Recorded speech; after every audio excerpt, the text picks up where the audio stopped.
So a patient present to us with a stroke. Initial management will include if he presents within 4.5 hours of the onset of the symptoms, as in this case, she had these symptoms 3 hours ago.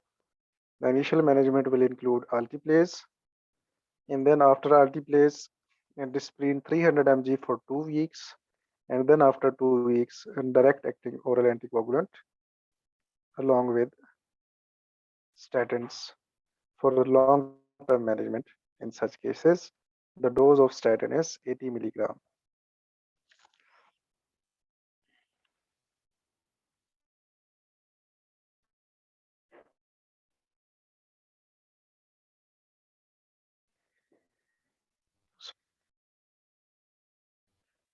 Again, there is a of the points that patient for whom a rhythm control strategy may be reasonable.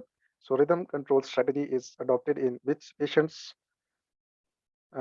include those who continue with clinically significant symptoms on a rate control strategy.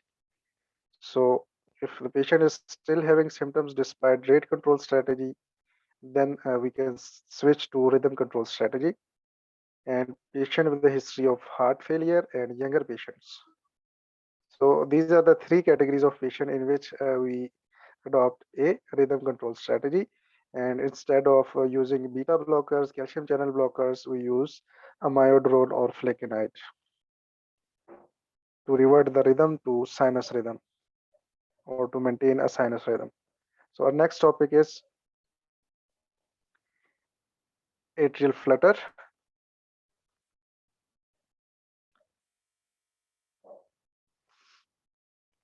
Atrial flutter is just like atrial fibrillation. A little difference is that on ECG, the diagnosis of atrial fibrillation, atrial flutter is made by sawtooth P waves. As you can see in this diagram, the QRS complexes are followed by P waves, which are just like a sawtooth. And the tooth of a saw, they are just like a tooth of a saw. And these waves are also known as F wave or flutter waves. So sawtooth pattern on ECG will make the diagnosis of atrial flutter. The management of atrial flutter is same as of atrial fibrillation, but remember that uh, in atrial flutter, the pharmacological intervention are usually not that much helpful. So, and the atrial flutter is more sensitive to cardioversion. So that's why the only management, definitive management for atrial flutter is DC cardioversion.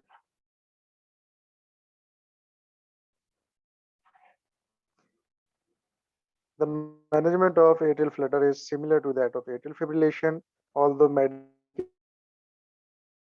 may be less effective. We use cardioversion because atrial flutter is more sensitive to cardioversion. So DC cardioversion of atrial flutter, radio can also be used. Radio frequency ablation is a procedure in which a catheter is inserted into our heart through veins, and the area from where the abnormal rhythm is generated is destroyed by radio waves. So radio frequency ablation and DC cardioversion are the definitive treatment options for atrial flutter.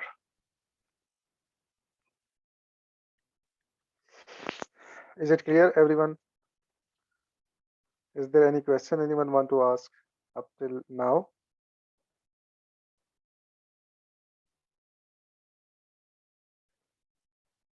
No questions?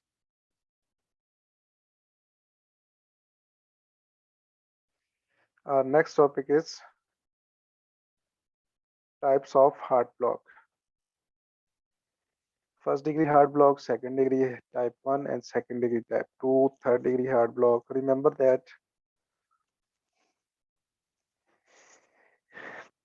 PR interval, normal PR interval is 200 milliseconds long. 200 milliseconds or zero point 0.2 second. So we have already discussed that one large box is equal to zero point 0.2 second, and one large box has 5 small boxes horizontally. So we can see that PR interval is normally one large box or 5 small boxes or 200 milliseconds or 0.2 seconds.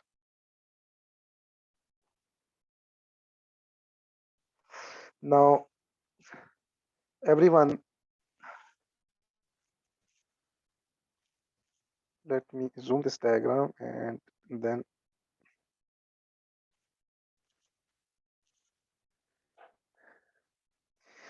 now in the first diagram, remember that the PR interval is from the start of the P wave to the start of the R wave. So the normal PR interval is starting from the start of the P wave to the start of the R wave. So now everyone calculate the PR interval in the first diagram and let me know how much it is long.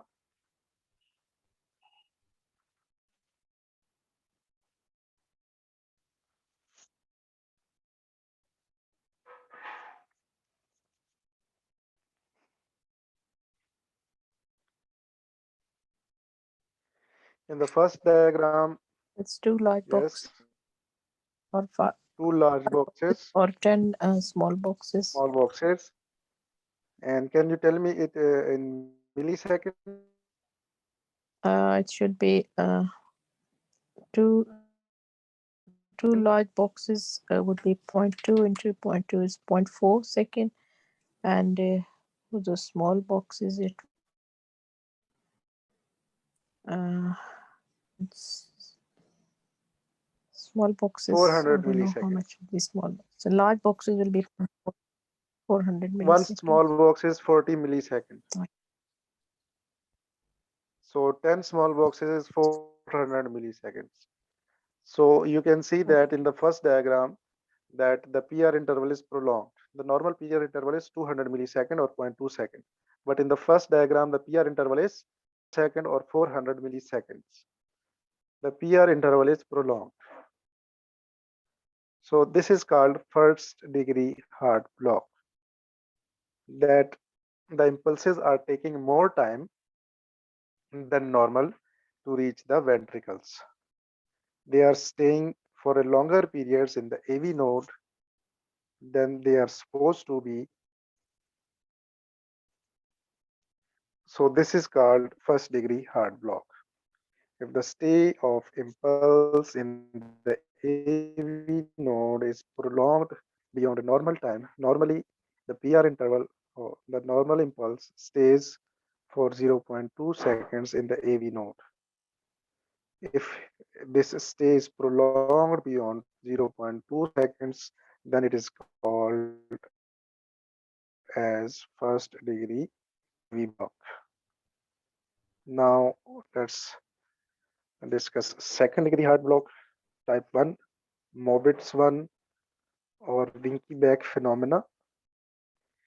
So second degree heart block, there are two types of second degree heart block. One is Mobitz 1 and one is Mobitz 2. Now first let's do second degree Mobitz 1. So now calculate the PR interval in the second diagram. Calculate all the PR intervals in the second diagram, not just the first one.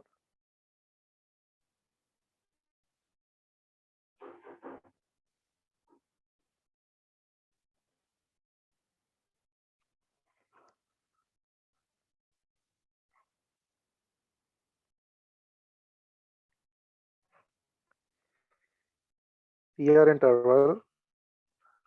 What is the PR intervals in the second diagram? So let's start from this PR interval. This is almost one large box. Now this one is a little larger. one large box and almost one small box, and this is one large box and three small boxes. And so the PR interval is progressively increasing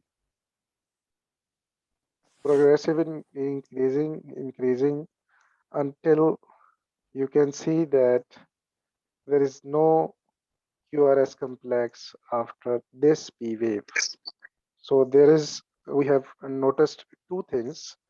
One is that there is progressive increase in the PR interval. And the second thing that we noticed is that there is a drop beat. A P wave is not followed by a QRS complex. So this P wave is having its own QRS complex. This P wave is also having its complex. This P wave also has a complex. But this P wave's complex is dropped. Means this impulse is altogether blocked and it does not reach the ventricles. That's why there is no QRS complex followed by this P wave. So this is called second degree AV block, Mobitz 1 or Winky back phenomena. That progressive increasing or progressive lengthening of the PR interval that is followed by a dropped beat. Second degree AV block, Mobitz 2 is simple. In second degree AV block, Mobitz 2, there is a drop beat. But if we look at the PR intervals that are before the drop beat, like this one, you can see that this PR interval is almost 5 small boxes. This one is also 5 small boxes. This one is also 5 small boxes. So if before the drop beats, the PR interval is constant, then it is Mobitz 2. And if before the before the drop beat, there is progressive lengthening of PR interval, then it is Mobitz 1 or Winky back phenomena. Is this point clear to everyone?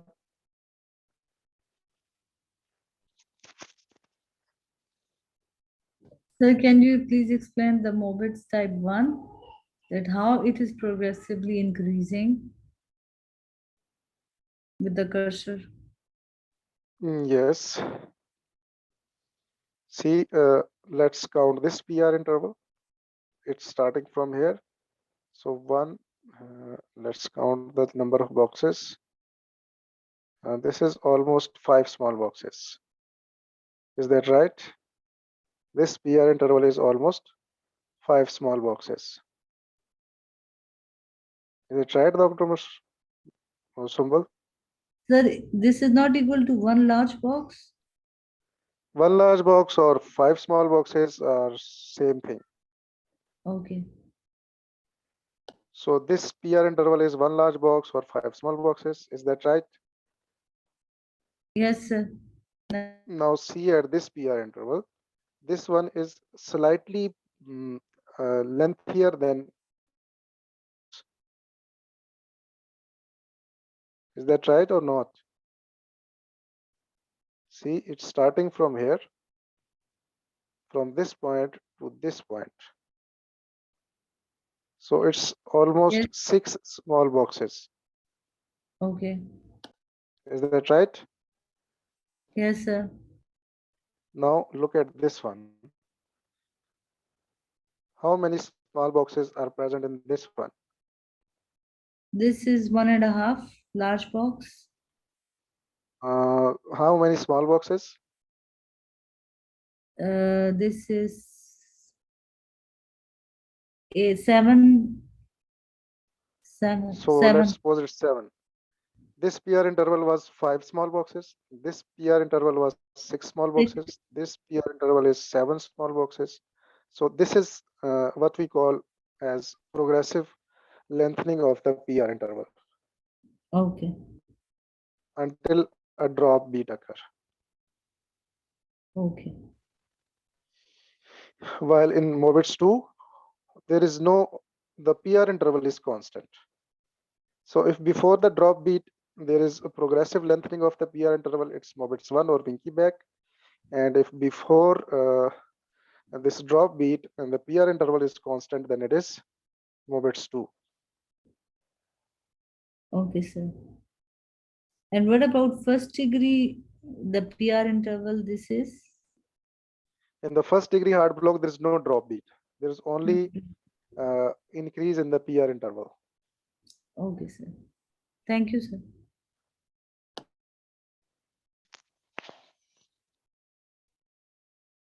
Uh, Everyone else, is it clear? Dr. Shafraz, Dr. Joe, Dr. Sadia, do you people have any questions or?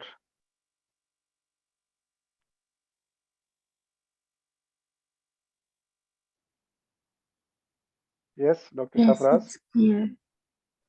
Okay, thank you. Yeah, it's clear. So now we'll move towards third degree heart block.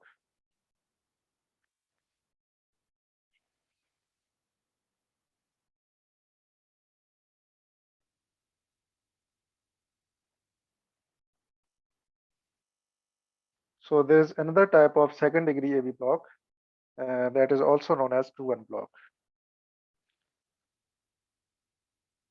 2-1 block means every second impulse is blocked. Like in this example, there is one QRS complex and the next QRS complex is dropped. Then again, there is one QRS complex, one QRS complex is dropped. So this is called second degree AV block or 2-1 block, in which every other beat is missed or dropped. Or in other words, you can say that 2-1 mean 2:1 mean there are two P waves and one QRS complex. So this is called second degree AV block or 2-1 block. This is a type of second degree AV block. Now third degree AV block or junctional escape. Third degree AV block is also known as complete heart block. Complete heart blocks means no impulse is transmitted to ventricles from atria through AV node. There's a complete block of impulses at the AV node. No impulse is transmitted to the ventricles. So if this happens, then what are the ventricle muscles are going to do? For the first few seconds, 1 or 2 seconds, they just wait for an impulse uh, from above or from AV node. When no impulses arrive for 1 or 2 seconds, then you remember that every heart muscles, every tissue in the heart has the capability to generate his own impulses. But because the rate of generating of impulses of sinus node is fastest, that's why it's the pacemaker of the heart. But if no impulses arrive from the sinus node, then the ventricle muscles make their own pacemaker, and some of the tissues in the ventricle muscles they start generating their own impulse. So what will happen in third degree heart block? In third degree heart block, ventricles will generate their own impulse and atria will generate their own impulse from sinus node. So there will be no association between QRS complexes and P waves. As in this diagram, you can see that. Let's calculate the ventricular rate. The ventricular rate 1, 2, 3, 4, 5, 6, 7. There are 7 large boxes between R interval. Between two R waves, there are 7 large boxes. So what is the ventricular rate? The QRS complexes or the R wave here is showing the ventricular contractions. So if we want to calculate the ventricular rate, then we can calculate it by counting the boxes between two R waves. So the number of large boxes are 7. 300 divided by 7, what is the answer? Dr. Sadi has answered.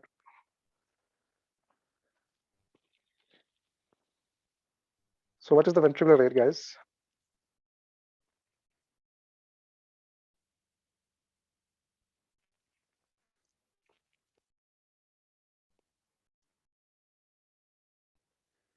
Who will answer this one? 42 or 43? Yes, ventricular rate is almost 40, 42, 43 approximately. Now, can anyone calculate the atrial rate?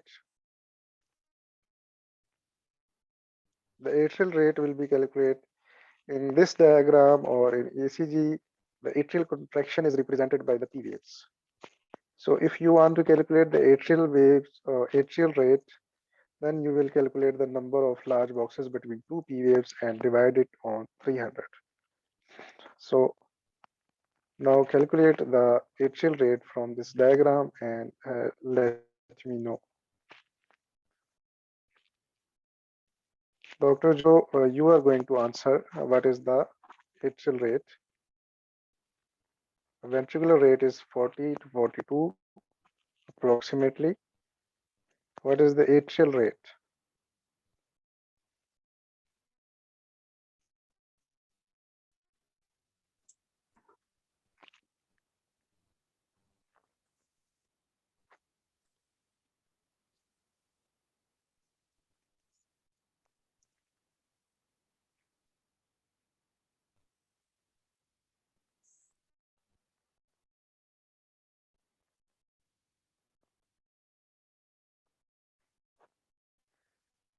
So yes, the atrial rate is almost 75. Dr. Joe, is that right? Yes. So you can see that there is no relation between atrial contraction and ventricular contraction. Ventricles are contracting at a and at a of third degree heart block or complete heart block.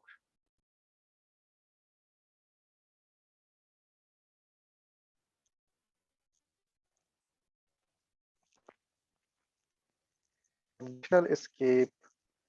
The ventricles have escaped from the AV junction and they have started generating their own impulse. So they will contract at their own rate. The rate of generating of impulse of ventricular muscles is slow.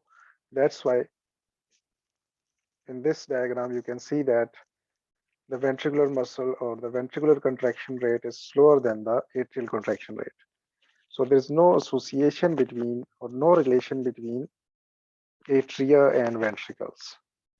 The other proof for this statement is that in this diagram or in the 2-1 block, you can see that QRS complex is followed by a T wave, then after some time, so there is a relation QRS complex. While in this diagram, you can see that a QRS complex is followed by a wave, which you cannot tell if it's a T wave or it's a P wave. So T wave is occurring at the same time as P wave is occurring. Similarly, here you can also see that this QRS complex is followed by a wave, a bifid wave, which we cannot differentiate if it's a P wave or if it's a T wave. So in simple words, in third degree heart block or in complete heart block, there's no relation between atrial and ventricular contraction. I hope this point is clear to everyone. If there is any question, you can ask me.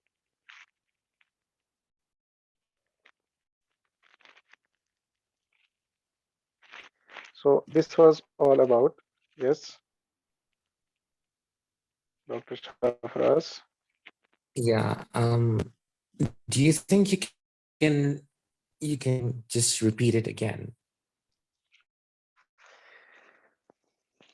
In third degree heart block, there is no relation between atrial contraction and ventricular contraction. Atria contract at their own rate and ventricles contract at their own rate. First point is that.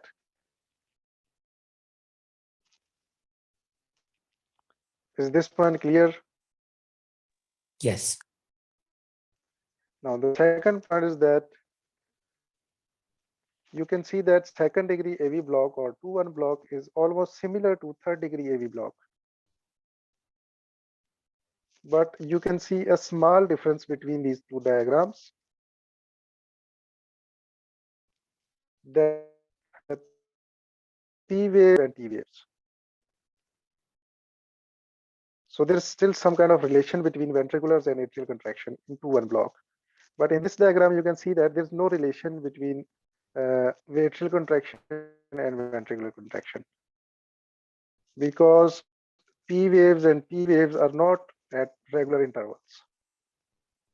Like in this diagram, you can see that QRS complex is followed by a P wave, then a P wave followed by a missed beat, then again a P wave and a QRS complex and a T wave. But in this diagram, you can see that QRS complex is followed by a wave, which is either P wave or T wave. That we cannot tell, because both of them are occurring at the same time.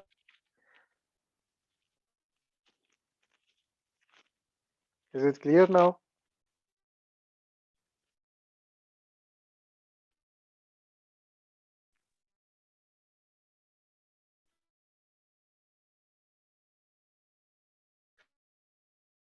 Similarly, Yes. one example is here. So this was all about heart blocks. That's heart blocks. So third degree heart block, bradycardia dizziness usually present with bradycardia and dizziness. The initial management of bradycardia is atropine.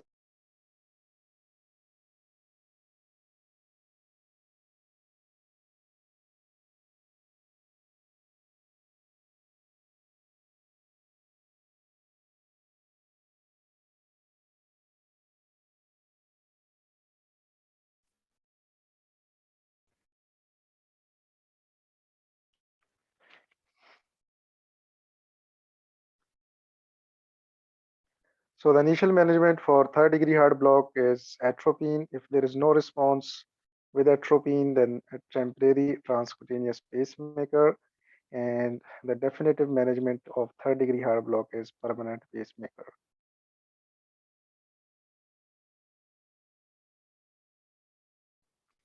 Bradycardia is a condition that is typically defined when an individual has a heart rate of less than 60 beats per minute. Also, the patient, although the patient develop symptoms when the heart rate is less than 50 beats per minute. So symptomatic heart, remember that first degree heart block and Mobitz 1 are usually asymptomatic, so they usually do not require any treatment. Mobitz type 2 and complete heart block, they usually cause symptoms, bradycardia, and so they may require a permanent pacemaker for their treatment. The first drug of choice for symptomatic bradycardia is atropine. If 0.5 mg atropine is given, if no response, atropine may be repeated up to a total dose of 3 milligram. Still, if there is no improvement, then the next step would be, even after giving 3 mg of atropine, if there is no response, then temporary transcutaneous pacemaker is placed. And if the patient is having bradycardia due to some other causes, such as beta blocker use, then after atropine, the second line drug is dopamine and the third line drug is epinephrine. So in simple words, first degree heart block and Mobitz 1 usually do not require any treatment because the patient is usually asymptomatic with first degree heart block or Mobitz type 1.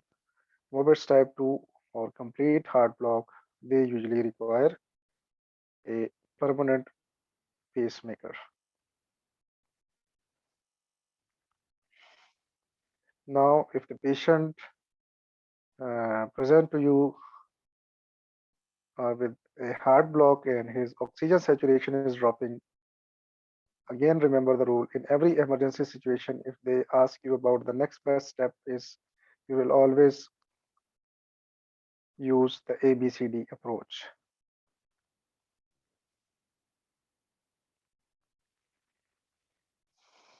So we will end our session here today. The remaining topics